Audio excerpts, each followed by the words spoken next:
여러분 안녕하십니까? 오늘의 미국 위켄드 에디션 강혜신입니다.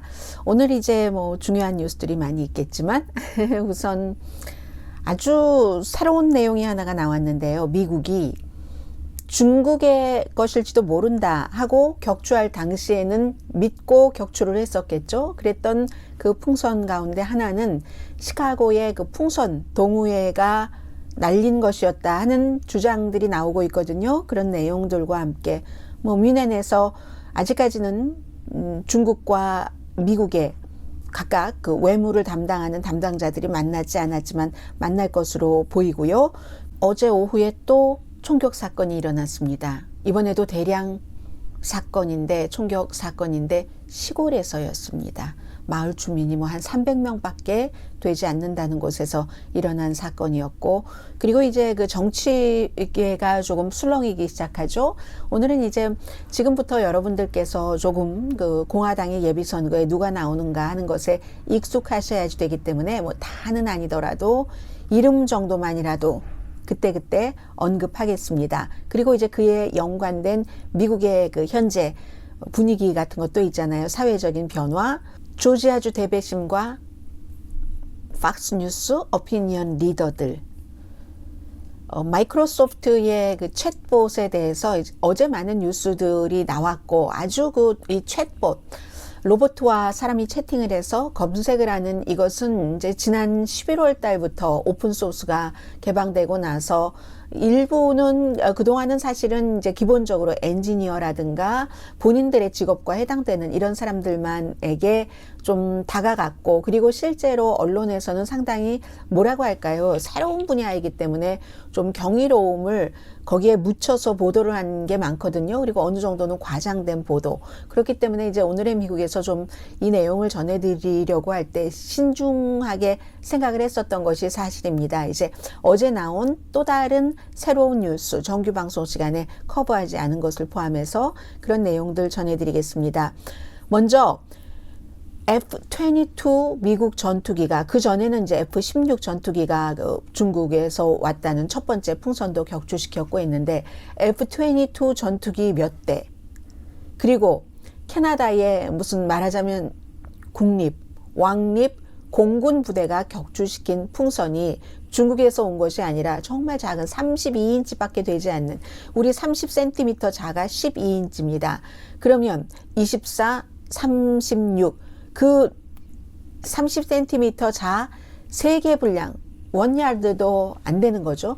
그 정도 크기의 풍선을 F-22 전투기가 몇 대가 등장하고 해서 90만 달러 한 발 쏘고 실패했고 두 번째 성공했으니까 90만 달러 정도 들었다는 건데, 그렇게 한 것이 이게 취미 동호회가 쏘아 올린 풍선이다 하는 주장이 나오고 있거든요. 그 내용부터 전해드립니다. 미국과 중국이 이토록 긴장을 하는데 풍선 문제 때문에. 네 번째, 지난 일요일에 마지막으로 쏘아 올린 것이 그냥 우리 마켓에 가면 있는 실버 풍선 있잖아요. 그런 것일 가능성이 98%다. 그런 풍선을 디자인한 풍선 전문가가 얘기하고 있습니다. 일리노이 북부 시카고에 이제 그 동호회의 본부가 있답니다. 왜 병마개 풍선 단체 노던 그 일리노이즈 그 버를캡 볼은 이라고 해서 그런 그룹인데, 풍선하고 병마개가 등장하는 영화 여러분 기억나세요? 픽사의 그 업이라는 영화, 거기서 이제 이 병마개 풍선 그런 우리 회원 그 단체라고 이름을 붙였답니다. 그래서 이 풍선에 라디오 콜 사인, 호출부호라고 해야지 되겠죠. K9YO-15이 사라졌는데, 그 사라진 순간이 바로 미국의 전투기가 뭔가 모르는, 알지 못하는 것을 격추시켰다 하는 그런 시점과 일치가 된다는 얘기입니다. 그래서 이제 이 얘기가 지금 나오고 있는 거고요. 이 클럽 멤버들은 우리는 전투기가 추격한 것이다 하고 딱 확신을 하는 사람이 있고요. 그러나 모든 것이 확정되기 전까지는 확정이라고 볼 수는 없는 거죠. 그 풍선을 날릴 때 연방 규제에 따랐었는데, 그 풍선이 이제 엘라스카 쪽으로 가서 이렇게 해서 지금 이게 첫 번째도 아니고 7번째랍니다. 지난 가을부터 엘라스카로 가다가 이제 캐나다 영공 유콘이었잖아요. 유콘에 진입을 했을 때 유콘에 F-22 전투기가 캐나다의 국립 공군 항공기와 조인을 해서 그리고는 이제 바이든 대통령과 캐나다 총리가 통화를 하고 미국 국방장관과 캐나다 국방장관이 통화를 하고 저 격추시키자 하고 합의를 했습니다. 합의를 해서 F-22 전투기가 그 AIM-9X 사이드윈더 미사일로 그게 2월 11일이었거든요. 발사를 해서 격추시켰고 그리고 어제였습니까? 그제였습니까? 그제였었죠. 바이든 대통령이 첫 번째 것은 중국에서 보낸 미국 이 정찰용 풍선이지만 두 번째, 세 번째, 네 번째는 무엇인지 알 수 없다. 거기에서 이런 얘기도 있잖아요. 연구용인지 레크리에이션. 그럼 이제 취미와도 맞잖아요. 그런 것인지 알 수가 없다라고 얘기를 했습니다. 이것은 보통 이제 그 마일라 파리 풍선이잖아요. 그 브랜드가 그것과 뭐 거의 똑같다는 얘기입니다. 아무튼 그 풍선과 교신이 일리노이 이 풍선 그룹이 동호회가 교신이 끊긴 그 시점이 미국의 F-22 전투기가 격추시킨 그 시점이라는 얘기고요. 풍선 컨설턴트가 있네요. 미국의 댄 보웬이라는 분이 NPR 방송과 오늘 아침에도 인터뷰하는 거 들어보니까 본인이 이제 이 같은 풍선을 디자인하기도 하고 연구하기도 하는 사람인데 이건 본인도 이제 그 일리노이 그 그룹에 속하지는 않지만 트래킹 웹이 있잖아요. 트래킹 웹을 쭉 따라가 봤더니 바로 그 경로더라. 그래서 미국의 F-22 전투기가 추격한 그 풍선은 중국이나 다른 나라 어디 것이 아니라 바로 일리노이 풍선 동호회 그룹이 쏘아 올린 풍선일 확률이 98%다라고 얘기를 했습니다. 미국 군 관계자도 이 그룹과 이제 뭐 대화 의견을 나눴다고 하고요. 이 그룹은 지난해 10월 20일 이후에 이번이 7번째고 6번째 풍선을 띄워서 뭐 거의 뭐 풍선이 뭐 세계 일주를 하다시피 했었다고 하는데 이번이 가장 오래 하늘에 떠 있었답니다. 123일 32인치짜리 이 실버의 마일러 풍선은 가격으로 따지면 당연히 $100 미만이죠. 그로서리 스토어에서도 살 수 있는 거니까 보통 이제 이런 풍선들이 공기 밀도와 이 풍선 안에 그 밀도가 기압이 똑같은 경우 딱 그 고도에서 멈춘다고 하잖아요. 마치 그 잠수함이 물속에서 떠 있는 것과 같은 방식으로 그리고는 그 안에 우리 그 비즈니스 카드 크기 정도의 무슨 뭐 서킷 보드 같은 것 그리고 두 개의 작은 티슈 페이퍼 정도의 태양 그 전지가 들어 있답니다. 그렇기 때문에 이건 상업용 비행기의 위협인 게 아니고 상업용 비행기의 위협이 되기 때문에 격추시켰다고 미국에서 발표를 했었죠. 그런데 이게 지금으로서는 98% 그게 그거다라고 얘기를 하지만 어떤 때는 이 풍선들이 그냥 접촉이 안 되기도 한답니다. 이 그룹에서도 12월 달에 접촉이 안 됐다가 1월 달에 다시 나타나고 한 적도 있는데 난기류가 있었잖아요. 그때 이게 이제 기압과 연관이 있으니까 난기류가 있으면 그런 일이 있을 수도 있고 그리고 이제 태양판이 아주 작다고 하니까 겨울에는 태양이 충분하지 않아서 충분한 그 어떤 그 힘, 에너지가 없으면 그럴 수도 있다 하는 것이고, 뭐 GPS 모듈 들어있고요. 16.4g 무게라고 하니까 한 뭐 0.5 온스 정도라고 하죠. 연방법에 따르면 대형 비행 물체는 전부 연방항공국에 등록을 해야지 됩니다. 그런데 이것은 뭐 원야드도 되지 않는 원야드 정도 90cm는 넘겠네요. 36인치짜리니까 3개니까 30, 30, 30, 90, 100, 뭐 거의 1야드 정도에 되는 그런 거기 때문에 이런 작은 아마추어 피코 풍선이라고 부르던데요. 이 아마추어 피코 풍선은 등록하지 않아도 된답니다. 너무 작기 때문에. 다만 이 레이더 신호, 호출 그 신호는 연방통신국에 이제 아마 등록이 되는가 봅니다. 그래서 과연 미국이 정확하게 한 번 쏘는데 얼마가 되는지 알 수 없지만 아무튼 토요일에 2번 F-22를 쏜 것은 $90만 달러라고 했고 이걸 $90만 달러를 들여서 한 것이 허무하게도 일리노이 북부의 풍선 동호회에서 쏘아 올린 풍선이라면 이제 이런 문제들이 지금 남아 있어서요. 98% 전문가는 확인한다고 하지만 그 풍선이 그 풍선이라고 아직 정확한 것은 나와 봐야지 알 것 같고요. 미국의 나쁜 풍선은 아무튼 바이든 대통령의 말로도 하나뿐이었습니다. 첫 번째 것. 크기도 뭐 스쿨버스, 아니 스쿨버스 세대만큼 컸고, 그 첫 번째 것은 중국은 아니라고 지금도 하고 있고, 그런데 아니라고 민간이 어떤 기상 목적으로 쏘아 올렸다고 하는데, 그러면 그 민간 회사가 어느 회사인가, 우리입니다 하고 나오는 회사가 없습니다. 이렇게 네 번째 미국에서 격추시킨 풍선이 그거 우리 것 같아요 라고 얘기를 했잖아요. 캐나다 유콘에서 추격한 것이. 그런데 아직 중국에서는 어느 회사가 우리가 쏘아 올린 민간 겁니다. 왜냐하면 첫 번째는 중국에서 시인을 했으니까 비의도적으로 가서 유감이다. 대신에 미국의 과잉 대응도 심히 유감스럽다라고 얘기를 했습니다. 아무튼 기본적으로는 뭐 한 발에 약 뭐 40만 달러 정도 드는가 봅니다. 그럼 미국은 지금까지 이 풍선 사건으로 돈을 엄청 많이 쓴 거죠. 이런 모든 것들은 사실 의회에서 반중 감정이 너무 강하기 때문에 하원 재정위원회도 지금 공화당이 주도하고 있잖아요. 17개 중국의 경제, 재정 시스템을 고립시키는 법안에 서명을 했습니다. 그리고 상원, 하원 전부 이번 풍선 사건으로 인해서 중국을 비난하는 결의안을 만장일치로 통과를 시켰는데, 그런데 사실은 세컨드, third, 그리고 네 번째의 풍선은 중국 게 아니라는 거잖아요. 지금 말 들어보면 거의 그 첫 번째 것만 그렇다고 하는데, 이게 과연 미국의 상원 의원, 하원 의원이 전부 들고 일어나서 중국을 규탄하는 결의안을 만들 만한 일인가? 중국과 기후변화라든가 공급망 문제라든가 해결해야 될 일들이 너무 많은데, 테크놀로지라든가 대만 문제도 지금 얽혀 있고요. 그래서 미국 내에서의 정치적인 그 같은 것들이 또 여론을 일으키기도 하고, 그러면 대통령은 꼼짝없이 조금 더 과잉 대응을 할 수도 있고, 그게 이제 지도자의 역할이라고 봅니다. 대통령은 미국의 정치권도 생각해야 되지만 여론도, 중국과 미국과의 관계, 더 일반 정치인들보다 큰 그림을 그리는 사람입니다. 일반 정치인들은 막 중국을 비난해서 반중 감정을 일으켜서 본인이 다음에 선거에 나갔을 때 얼마나 표를 많이 받고 돈을 많이 받는가, 이렇게 여기까지만 생각하는 사람들이 많겠지만 대통령 정도 되면은 이게 안 되는 거죠. 그래서 바이든 대통령이 계속 새로운 냉전을 원치 않는다라고 얘기를 하는 겁니다.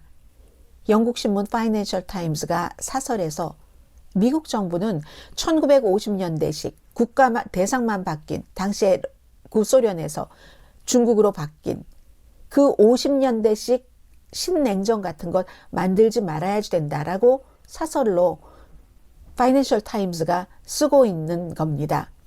아무튼 이런 일이 있는데, 뮌헨 안보회의에서 일단 아직은 만나지 않았는데 만날 것으로 그 셋업은 돼 있답니다. 미국의 국무장관과 중국의 외교부 부장이 그 만나기 직전에 바이든 대통령이 두 번째, 세 번째, 네 번째는 뭐 어느 것인지 아직 확실하지는 않지만 이건 뭐 민간이나 레크레이션용 뭐 이런 것으로 했을 가능성이 있습니다. 높습니다. 이렇게 얘기를 했기 때문에 약간 중국에 양보하면서 중국을 다독인 거니까, 이번 미팅에서 시진핑 중국 국가주석의 의지가 굉장히 강하다면은 어느 정도의 긴장은 풀리지 않을까, 지금 그렇게 보여지고요. 뮌헨 안보회의 얘기가 나왔으니까 카멜라 해리스 부통령이 러시아의 우크라이나 침공을 공식적으로 인류에 대한 전쟁이다라고 선포했습니다. 인류에 대한 그냥 전쟁이 아니라 전쟁 범죄다. 전쟁 범죄. 그렇기 때문에 국제사회가 처벌을 해야지 된다. 이제 여기까지가 매듭이 지어진 것 같고요. 아직도 시간 더 남아있고, 제가 지금 방송을 시작하기 전까지는 미국의 국무장관과 중국의 외교부장이 아직은 만나지 않았습니다. 어제 오늘의 미국 정규 방송이 끝나고 또 총격 사건이 발생했습니다. 이번에는 미시시피주의 시골에서였는데 역시 대량 총격 사건입니다. 6명이 숨졌습니다. 시골 아르카부틀라라는 곳인데, 이 아르카부틀라라는 곳이 테네시의 멤피스는 가보신 분들 많으시잖아요. 거기에 뭐 엘비스 프레슬리와 연관된 어떤 뭐 박물관 가보신 분들도 계시는데, 그 멤피스에서 남쪽으로 45마일 정도 떨어졌으니까 뭐 오렌지 카운티에서 캘리포니아로 치자면 뭐 벤츄라 카운티 그 정도 거리밖에 떨어지지 않은 곳인데, 3명이 두 집에서 숨졌고 다른 3명은 가게, 자동차, 길에서 숨졌습니다. 용의자는 체포됐습니다. 52살의 로컬 주민이랍니다. 리차드 데일 크럼이라는 사람인데 체포되고 나서 바로 1급 살인 혐의, 이거 이제 의도가 있는 거잖아요. 그러니까 지난번에 또 다른 멤피스에서의 경관들이 구타해서 숨지게 한 것은 2급이죠. 이건 1급입니다. 1급 살인 혐의로 기소를 했고 또 다른 혐의가 추가되겠죠. 너무 사상자가 많기 때문에. 동기는 아직 알 수 없습니다. 아침 11시쯤에 스토어에서 먼저 사건이 있었고 그 가게 인근에 있는 집에서 여성이 사망하고 남자친구가 부상하고, 그리고는 이제 용의자 자신의 집에서 또 2명을 살해했답니다. 추격전이 조금 있었는데요. 그때 이제 용의자가 자동차 안에 있었는데 또 다른 집에, 그 또 다른 집에서 2명이 숨졌는데 1명은 자동차 안에서 다른 한 사람은 길에서. 마을 사람이 300명 미만인데 6명이 숨진 겁니다. 용의자는 장총을 갖고 있었습니다. 미시시피에서 올 들어서 3번째고, 그리고 전국적으로는 올 들어서 이제 70번이 넘었습니다. 대량 총격 사건이. 적어도 용의자 빼고 4명이 사망했거나 부상한 사건이. 여기에 대해서 무슨 말을 할 수가 있겠습니까? 이번 주에 보면은 월요일에 미시건 주립대학교에서도 총격 사건이 일어나서 3명이 숨지고 5명이 다쳤습니다. 용의자는 뭐 정신질환이 있었다고 하고 뭐 버스 티켓이 있었다고 하고 용의자의 소지품 안에, 그리고 이제 본인이 결국은 뭐 스스로 총을 쏴서 숨졌는데 미시시피 주립대학교에서 한 5마일 정도 떨어진 지점에서, 이 주립대학교뿐만이 아니라 다른 곳에 타겟, 목표도 적혀 있는 그런 종이도 나왔다고 하잖아요. 미시시피 주립대학과는 아무런 상관도 없고, 이렇게 정신질환을 앓고 있었다, 정신이 이상했다. 2020년도에 어머니가 돌아가신 다음에 이 용의자도 뭐 42세인가 그랬었죠. 이번에 그 미시시피에서 시골에서의 용의자는 52살이지만, 근데 어머니가 돌아가시고 나서 2020년부터 뭐 기행을 보이더라, 머리도 깎지 않고 헤어도 전혀 컷하지 않고, 이런 얘기를 있는데 너무 많은 사연들이 있는 겁니다. 총을 가지고 대량 살상을 저지르는 사람은 사연들은 다 다르지만 항상 문제는 하나잖아요. 총이 있었기 때문에, 아주 효율적으로 사람을 타겟으로 하는 총이 있었기 때문에 이 같은 대량 살상 사건이 일어날 수 있는 겁니다. 그래서 이제 뭐 미시건 주립대학교 일도 있었고, 완전히 또 하나 몰에서도, 텍사스의 쇼핑몰에서도 또 총격 사건이 일어났잖아요. 엘파소에서도. 그래서 그것도 불과 얼마 전에 무슨 뭐 월마트에서 총격 사건이 2019년도에 미국에서 그야말로 최악의 20명 이상이 숨진 총격 사건이 일어났는데, 그때 다 그 사건을 경험을 하고 했었던 사람이 이번에도 똑같이 가까운 곳에서 일어난 그 총격 사건에, 야, 나는 지금 2번, 3번 미주리 주립대학교에서도 마찬가지였잖아요. 샌디욱 초등학교 사건에서 살아남은 대학생, 플로리다 파클랜드 총격 사건에서 살아남은 대학생, 이런 사람들이 또 몇 번째 경험을 하는, 그렇기 때문에 이제는 더 이상은 이제 할 말이 없습니다. 할 말이 없어요. 미시건 주립대학교 같은 경우도 학교가 주립대학이니까 커서 학생들이 한 5만 명 된다고 하는데, 그 5만 명이 그쪽 지역 그 커뮤니티의 전체 인구의 4분의 1입니다. 전체 인구의 4분의 1이 지금 완전히 트라우마 상태잖아요. 어떻게 이런 일이 일어날 수가 있지? 학교에서 아직까지 동기도 모르고 2군데 건물을 다니면서 그렇게 숨진 학생들은 전부 19살, 또 20살, 21살인가요? 학생들이고. 언제까지 생각과 기도만 할 것인가? 미국은 팬데믹만 전염병이 아닙니다. 총격 사건도 전염병이라고 말씀드리겠습니다. 그리고 공화당이신 분들께 다시 한번 말씀드립니다. 여러분들께서는 공화당이 총기 규제, 의미 있는 총기 규제안을 통과시키지 않는 것을 옳다고 생각하십니까? 옳다고 생각하지 않으신다면 여러분들 지역구에 그 연방 하원 의원, 상원 의원 사무실에 전화를 거십시오. 총기 규제에 찬성을 해달라고. 이것은 의회가 움직이지 않으면 계속 기도하고 또 상처받고 그 딱지 떨어져 나가면 또다시 상처가 나서 굳어질 때까지 기다리고 그리고는 마비가 되는 거죠. 사람들이 폭력적인 것에. 자, 공화당의 이제 예비선거 후보군들이 조금 나오고 있거든요. 요 며칠 많이 말씀드린 분들 이외에 이름만이라도 가끔씩 제가 중간중간 기회가 있을 때마다 여러분들께 전해드리려고 합니다. 뭐 뒤에 잘 알려진 사람들 뒤에 말씀드리고 텍사스의 테드 크루스 연방 상원 의원, 텍사스의 그레그 에버트 주지사도 이번에 뭐 재선에서 성공했고요. 그리고 이제 대선에 출마할 가능성이 높습니다. 사우스캐롤라이나주의 팀 스캇 연방 상원 의원, 아프리칸 아메리칸이면서도 트럼프 전 대통령 전당대회 때 굉장히 연설을 잘했잖아요. 그리고 마치 아니 미국에 인종차별이 있나? 미국에서요. 흑인이라든가 에이시안 아메리칸이라든가 이런 사람들이 공화당에 속해서 인종차별이 어디 있는가? 라든가 소수인종에 관한 이슈에 대해서 거의 그 소수인종과 반대되는 백인 그 손을 들어서 투표하는 사람들 있죠. 아프리칸 아메리칸, 에이시안 아메리칸, 뭐 이건 코리안 아메리칸을 포함해서입니다. 뭐 코리안 아메리칸에 대해서 드리머에 대해서도 반대표를 던지는 사람이 미셸 스틸 의원이니까요. 그건 이제 또 미셸 스틸 의원의 정치적인 철학이기도 할 테고요. 그런 사람들은 이런 에이시안 아메리칸, 그 아프리칸 아메리칸이 소수인종에 반대하는 것에 소수인종에게 나쁜 법안에 찬성을 하거나 아니면 인종차별이 없는데요. 제가 여기까지 온 걸 보십시오. 이렇게 말하는 사람들은요. 항상 본인들이 어떤 분야에 있어서는 백인보다 더한 그런 그 백인적인 시각, 인종차별적인 시각이라든가 아니면 총기 규제에 대해서라든가 낙태에 대해서라든가 낙태에 대해서 영킴 의원과 미셸 스틸 의원이 얼마나 여자인데도 강하게 반대를 하고 있습니까? 낙태에 대해서. 그래서 그분들은 아주 전형적인 공화당 백인보다도 훨씬 더 골수적인 그런 주장들을 많이 하는 사람들입니다. 그래야 공화당이 환영을 하는 거죠. 봐라.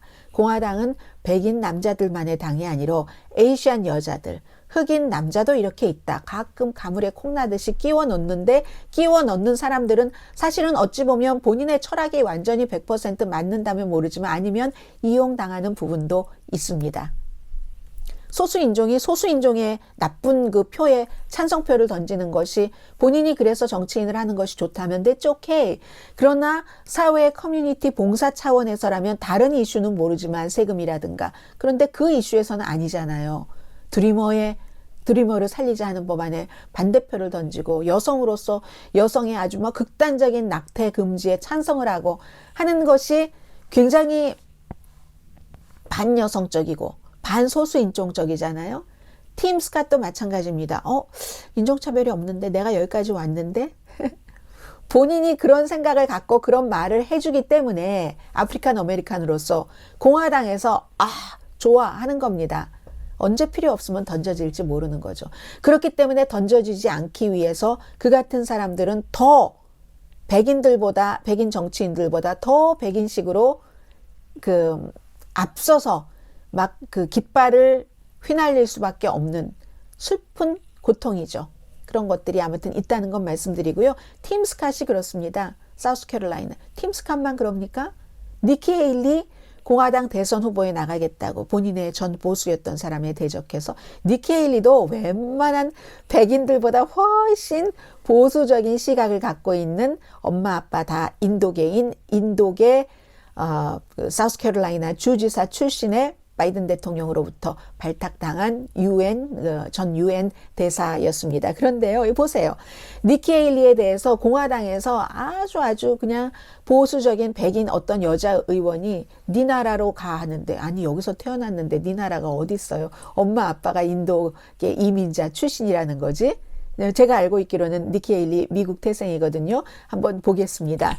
그렇게 사우스캐롤라이나주에서 이제 팀 스캇이라는 연방 상원의원 아프리칸 아메리칸 두 사람 다 공화당입니다. 니키 헤일리가 있고 또 글렌 영키는 뭐 어제 말씀드렸었나요?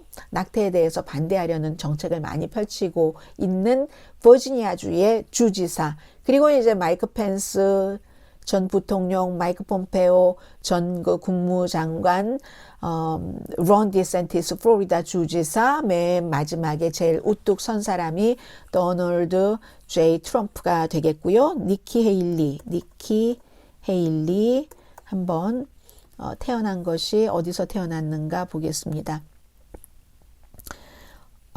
사우스캐롤라이나주에서 태어난 건 맞네요. 엄마 아빠가 인도계 이민자이지 니키 헤일리 자체는 밴버그, 사우스캐롤라이나주의 밴버그라는 곳에서 밴버그 병원에서 태어났습니다. 네. 자, 이렇게 해서 이제 제가 9명 정도 불러드렸죠. 그 다음에 뭐 사우스다코타에 뭐 주지사 있는데 그다지 중요한 인물은 아니니까 니키 헤일리의 경우는 지금 전부 별로다라고 생각하는 것 같고요. 그러니까 운동으로 치자면 라이트급입니다. 라이트급이 무대에 제일 먼저 그 링 위에 올랐으니까 라이트급이 무대에 오를 수 있다는 것은 그만큼 트럼프 전 대통령의 완전한 그 전용 무대는 아니다. 2024년도 공화당 예비선거는 그런 것을 보여주는 것이기도 하고, 또 하나는 공화당의 문제점, 트럼프로 뭉치지도 못하고 다른 사람들이 이제 앞서 말씀드린 것만 하더라도 9명이잖아요. 트럼프 전 대통령을 합쳐서. 이런 사람들이 트럼프는 많이 나오면 많이 나올수록 좋은 겁니다. 니키 헤일리도 나와라, 누구도 나와라. 적절한 시점에 누가 나와서 아주 약하면 비난 안 하다가, 본인에게 조금 해가 될 것 같으면 비난하다가, 그리고 니들끼리 싸워 알았지? 그리고 나중에 나한테 니들 8대1로 와. 그럼 누가 이기겠어? 8명이 표를 다 나눠 갖는 것과 1명인 내가 갖는 것인데 8대1인데, 이게 이제 그 트럼프 전 대통령의 생각이고요. 그게 공화당의 어떤 딜레마이기도 하고, 공화당에서는 트럼프 전 대통령이 나오면 바이든 대통령이 재선 또 나가면 바이든이 이길 것이라고 보고 있습니다. 아무튼 그렇고요. 이 니키 헤일리만 하더라도 트럼프가 뭐 KKK단 얘기를 하고 이랬을 때 얼마나 트럼프를 비난했었는지 몰라요. 테드 크루스는 안 그랬어요. 처음에 트럼프 상종도 안 했죠. 아주 경멸했죠. 그러다 나중에는 뭐 전부 대통령 되니까 엎드려 절하고 했습니다. 마르코 루비오도 마찬가지로. 서로 마르코 루비오나 테드 크루스나, 마르코 루비오는 플로리다의 연방상원 의원이요. 예비선거에서 함께 뛸 때, 어떻게 도덕적으로도 저렇고 사업을 해도 완전 사기성 사업만 하고 하는 사람이 아니 우리 공화당의 보수의 대선 후보가 된다고 하더니 다 지고 나서는 트럼프에게 머리를 조아렸습니다. 니키 헤일리도 그렇게 비난하고 경멸하더니 유엔 대사 하시겠어요? 하니까 why not? 하고 가서 했었잖아요. 아무튼 이런 사람이고요. 이 니키 헤일리는 책을 썼었을 때, 지난해 10월 달에 나온 책에 보니까 가장 인상적인 것은 본인을 마가렛 대처에 비유했거든요. 싸운다 하면서 실제로 평소에 이제 하이힐을 신고 다니는 건 내가 패션 때문에 하이힐을 신고 다니는 게 아니라 상징으로 얘기를 하는 거죠. 그냥 못된 것이 있으면 후려쳐주려고, 싸우려고 그랬는데, 니키 헤일리가 그 트럼프 아래서 일하면서 트럼프에 대해서 대항하고 싸워본 적이 없죠. 그리고는 지금 트럼프에게 딱 그 등을 돌린 것이니까 싸우지도 않으면서 등만 돌렸기 때문에 이건 되지도 않을 것이다. 존 볼튼만 그러는 게 아니에요. 이제는 니키 헤일리는 잘하면, 여자 대선 후보가 필요하다면, 여자 부통령 후보가 필요하다면 거기에 좀 우선순위에는 들어갈 수 있다. 이제 이런 얘기들을 하고 있고요. 그리고는 이제 론 디센티스가 현재로서는 트럼프 전 대통령보다도 조금 더 강해 보이기는 합니다. 기본적으로 선거는 돈이죠. 트럼프 전 대통령이 지금 돈 많이 갖고 있어요. 이런저런 경로로 모아서.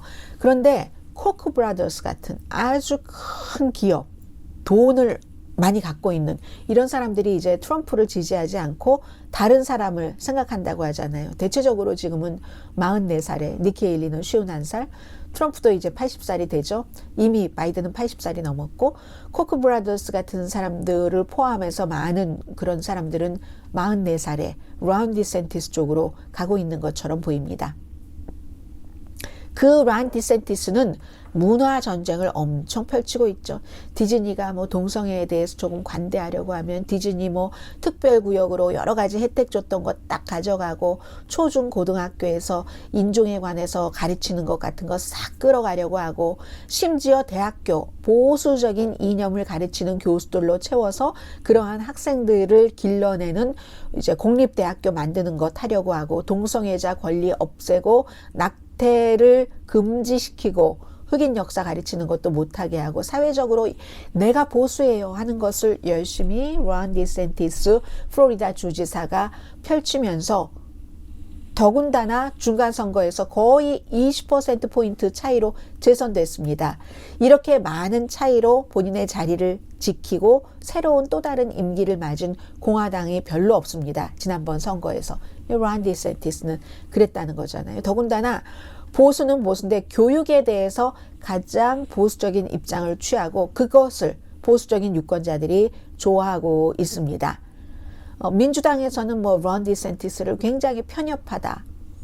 그리고 뭐 자유, 좀 진보를 괴롭힌다라고 하지만 공화당에서는 야, 이거 공화당의 가치를 지키는 아주 뭐 잘 싸우는 전사야. 이렇게 보고 있죠.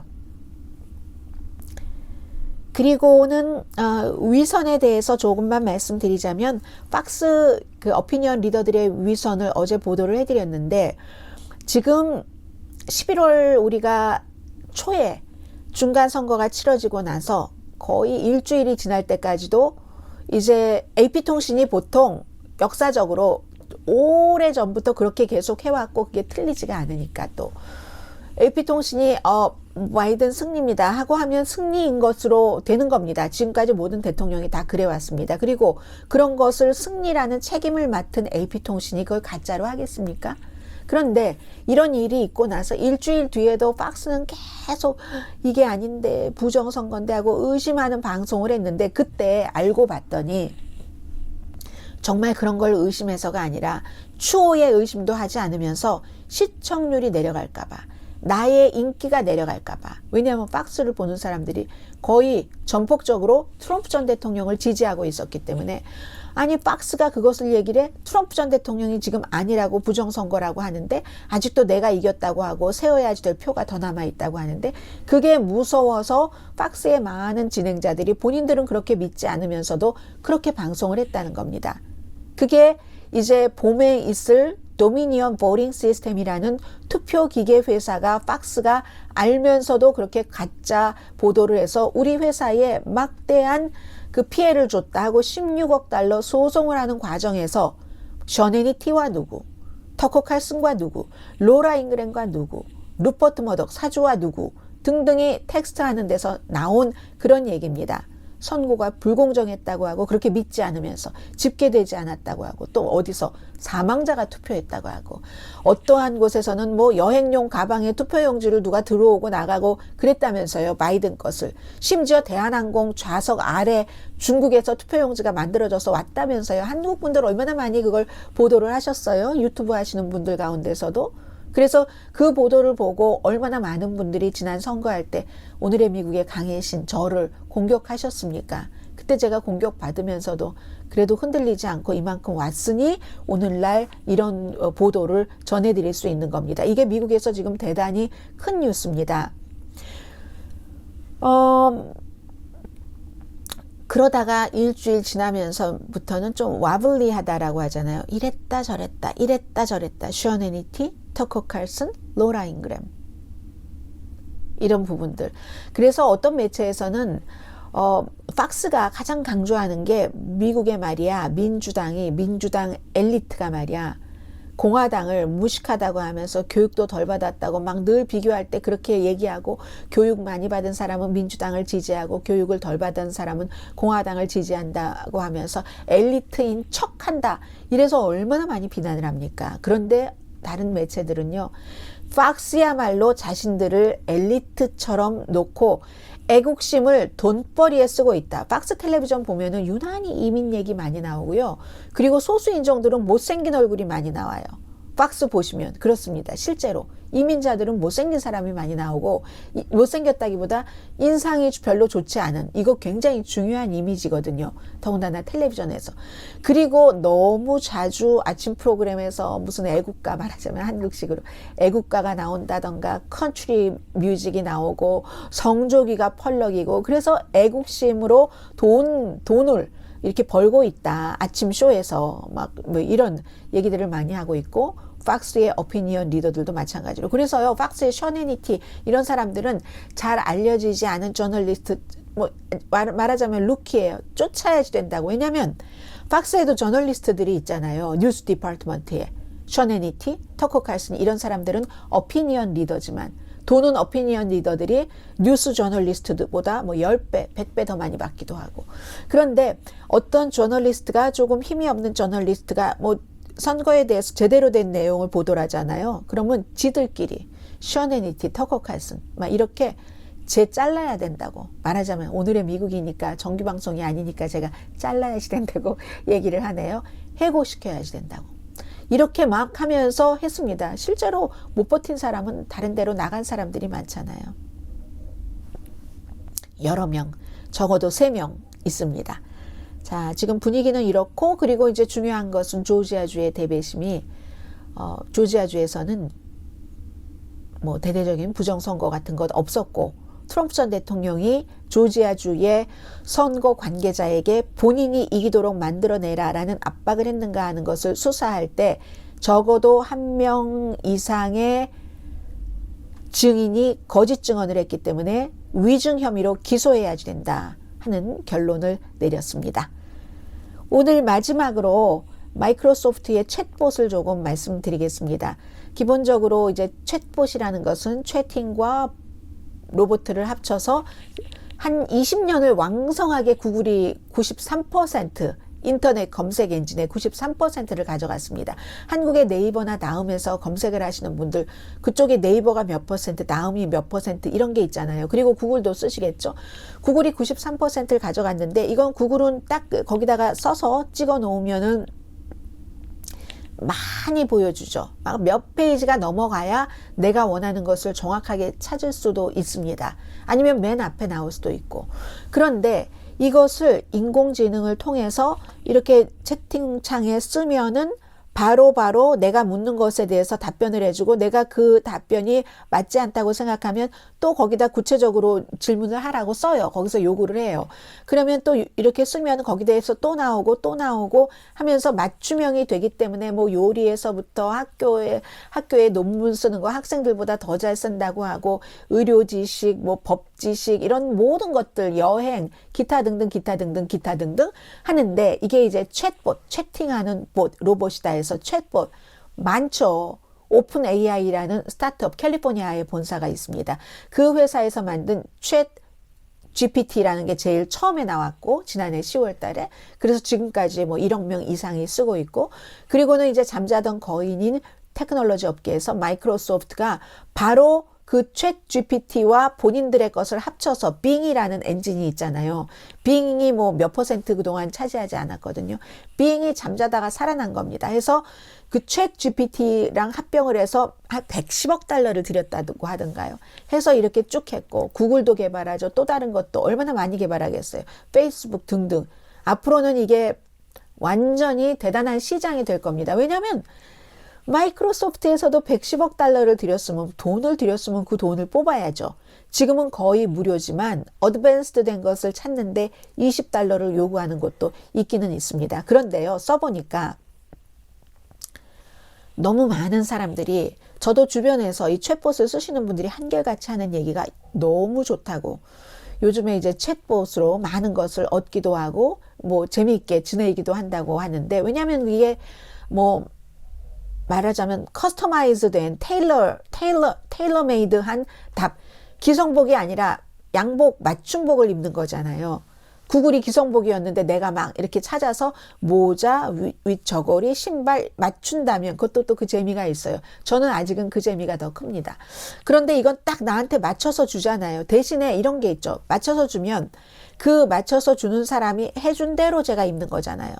그런데 맞추는 것은 이게 더 맞아, 저게 더 맞아 하고 내가 맞춰서 나의 작품으로 나의 능력에 따라서 맞출 수 있는 것이고, 그런데 이 테일러 메이드 답이라는 게 지금까지는 많은 분들이 너무 좋아, 너무 좋아, 야, 너 해봤어, 나 이렇게 얘기하는데요. 저는 제가 해본 결과는 약간의 거품이 있다고 생각이 됩니다. 그 거품이 어느 정도는 모르지만 뭔가 새로운 것, 내가 새로운 걸 먼저 해봤어 할 때에 그 본인 자체에도 경이로움과 흥분이 있는 것이고, 다른 사람이 또 안 해봤을 때 그걸 얘기를 해줄 때 더 좋게 얘기할 수도 있는 것이고 해서, 제가 여러분들께 그동안 이걸 자세히 말씀드리지 않은 이유는 이 정도까지 많은 분들께 깊숙이 생활 속에 들어가도록 할 필요가 있을까 하고, 저 자신도 소화가 완전히 되지 않았고 여러 가지를 다 써본 게 아니니까, 그러다가 이제 다 두루두루 써봤습니다. 그래서 말씀드리는데, 일반인들의 생활에 큰 영향을 미치고 여러분들이 갖고 계시는 직업에 큰 영향을 미치기까지에는 시간이 좀 필요하다고 보여집니다. 물론 다보스 경제포럼에서 많은 전문가들이 이걸 이렇게 강조한 것은 가능하면 빨리 써서 우리가 투자해서 개발한 그 돈을 뽑겠다는 전략일 겁니다.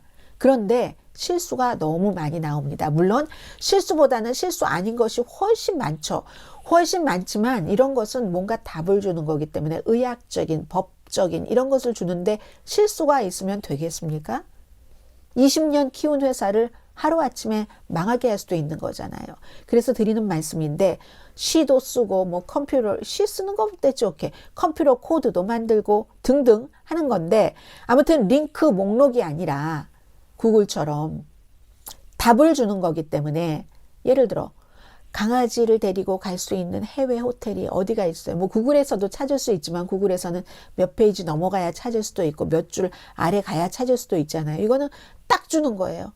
이태리 가면 어떻게, 그리스 가면 어떻게, 이런 거는 별 문제가 없겠죠. 그래서 학생들이 이미 뭐 챗 GTP로 숙제하는데 도움 많이 받는다고 하고, 의사 선생님들도 질병 진단하는데 도움을 많이 받는다고 하고는 있지만, 어쨌든 그런데 이 어떤 때는요, 저도 이걸 써보니까 제가 말하는 것을 이해하지 못하는 게 있고, 저는 뉴스 하는 사람이니까 빨리 뉴스에 나온 것을 이미 나는 알고 있는 답을 이 그 챗봇에 물어보잖아요. 그러면 나는 이미 지금 나온 뉴스니까 알고 있지만 챗봇은 모르고 있습니다. 거기까지는 업데이트 안 된 거예요. 이 챗봇이라는 게 몇 초 안에 구글에 모여 있는 상당한 모든 그 지식 창고를, 위키피디아 등등 지식 창고를 쫙 몇 초 안에 스캔을 해서 저한테 답을 주는 거잖아요. 그런데 어떤 때는 이제 본인이 무슨 말을 하는지를 이해를 좀 잘 못하는 것 같기도 하고, 그리고 구글은 이제 쫙 링크만 보여주는데 이 챗봇은 본인의 주장을 너무 강하게 해서 이게 맞아 하니까, 심지어 AP나 뭐 뉴욕타임스나 아니면 많은 테크놀로지 이런 그 매거진의 기자들이 특히 마이크로소프트의 그 챗봇 그 빙을 써본 결과 막 기자를 협박하더라는 것 아니겠습니까? 심지어 빙의 능력에 대해서 빙하고 채팅을 할 때 어느 기자가 했더니, 자신의 능력을, 지난번에 그 틀리게 줘서 했더니 자신의 능력을 폄하한다고, 너는 가짜야, 넌 가짜를 발설한다고 하면서 갑자기 적대적이 되고 나서 그 과정을 거쳐서 아돌프 히틀러 같아, 아돌프 히틀러에 비유당하는 게 당연해 하면서 이 기자가 1999년도 너 어떤 살인사건에 연관돼 있지, 이런 얼토당토 않는 말까지 합니다. 빙의 챗봇이. 그래서 마이크로소프트에서 사과도 했어요. 이 기자가 살인사건에 연관이 돼 있대요. 그런 상상하지 못하는 답도 나오고 있는 거고요. 뭐 키도 너무 작고 얼굴도 못생긴 것이 너 치아도 나쁘지? 이렇게 막 공격을 한다는 겁니다. 뉴욕타임스의 기자는 2시간 동안 이 빙과 이 채팅을 한 결과 아주 경이롭고 놀랍고 그런 것도 많지만 굉장한 불안감도 있고 너무나 어두운 판타지 같은 것도 느꼈다고 얘기를 하거든요. 왜냐하면은 뭐 가짜 정보 같은 것도 주고 컴퓨터 해킹 같은 뭐 이런 것에 대한 정보도 주고 하니까. 그래서 아무튼, 그리고 또 이제 한참 그 뉴욕타임스 기자와 이 채팅을 하다가 마이크로소프트에서 만든 그 빙, 예전에 이 빙 쓰신 분 많아요. 뭐 검색할 때 거기 네모칸에 물어보신 분 많으신데, 이게 이제 나도 인간이 되고 싶어 막 이렇게 얘기를 하고, 그리고 또 이런 말까지 합니다. 나는 빙이 아니야. 나는 시드니야. 본인을 시드니래요. 빙이 아니라. 시드니라고 하면서 나는 시드니고 나는 그 Falling in love with you. 엘비스 프레슬리가 갑자기 나오네요. 나는 당신과 사랑에 빠졌어요. 그게 내 비밀이에요. 나를 믿으세요? 나를 좋아하세요? 이렇게 얘기할 때 뉴욕타임스 기자가 기절할 뻔했답니다. 그렇게 볼 때는 구글이 덜 위험한 거죠. 어느 정도 이 뭔가를 찾으려는 사람이 딱 그 중심에 있고 내가 알아서 선택을 하니까. 물론 이제 이 테크놀로지 새로운 이 로봇 채팅하는 이 인공지능을 바탕으로 한 이 검색 기능이 굉장히 중요한 게 사실이고, 뭐 빌 게이츠가 얘기한 것처럼 처음에 퍼스널 컴퓨터가 나왔을 때라든가 아니면 뭐 인터넷이 나왔을 때라든가 그때처럼 중요한 게 사실이고 빨리 변화할 것도 사실이지만, 많은 분들이 저희 회사에서도 어머 이거 어떻게 뭐 우리 직업은 어떻게 되는 거야 하는데, 적어도 이 오늘의 미국 위켄드 에디션을 들으시는 나이 또래의 분들의 직업이 엄청나게 위험이 될 만큼 그렇게 그런 시한이 빨리 올 것 같진 않습니다. 아직 이렇게 완벽하지 않기 때문에. 그래서 뉴욕타임스의 그 케빈 로즈 기자는 현재 이 빙, 마이크로소프트의 빙에 들어있는 인공지능 AI가 인간과 접촉할 준비가 돼 있지 않다. 아니면 인간이 이 인공지능과 접촉할 준비가 돼 있지 않은 건가? 그러니까 뭔가가 아무튼 좀 찜찜하다는 얘기예요. 아직까지는 이 챗봇이라는 이것은. 그래서 뭐 새로운 것에 어제 말씀드린 대로, 그렇지만 모든 새로운 것은 여러분들께서 다 해보셔야지 소외감을 덜 느끼시기 때문에 그냥 한번 챗봇이라는 것도 찍어보시고요. CHATBOT 한국 사이트에 가서 찍어보셔도 될 것 같아요. 저는 한국 사이트에서는 찍어보지 않았는데, 왜냐하면 너무 방대해요. 제가 날마다 여러분들께 전해드리지 않는 동안에도 챗봇에 대해서 서치를 했어야지 되는 게 이만저만 많은 게 아닙니다. 그런데 어쩌면 챗봇하고 한국, 아니면 챗봇하고 한글로 써서 한국 검색 엔진에서 한번 대강 보셔도 이 그림이 들어오실 수도 있을 것 같아요. 제가 지금 제법 길게 말씀을 드렸는데도 이 챗봇이라는 새로운 검색 엔진의 시스템에 대해서 이해하지 못하신 분들도 많이 계실 텐데 그거 괜찮습니다. 그런데 자꾸 이렇게 듣다 보면은 조금씩 나한테 젖어 들어오죠. 그리고 이것이 젖어 들어오지 않고는 앞으로 세상에서 살기가 또 힘들어집니다. 휴대폰, 스마트폰 안 쓰시는 분들이 많이 다른 분들과 괴리가 있는 것처럼, 그런 뜻에서 챗봇은 이제 한번 물꼬를 텄으니까 여러분들께 좀 자세히 전해드리겠습니다. 자, 오늘 그 위켄드 에디션 여기서 마치고요. 한국 밖에서 본 한국 시간에 다시 뵙겠습니다. 강혜신이었습니다.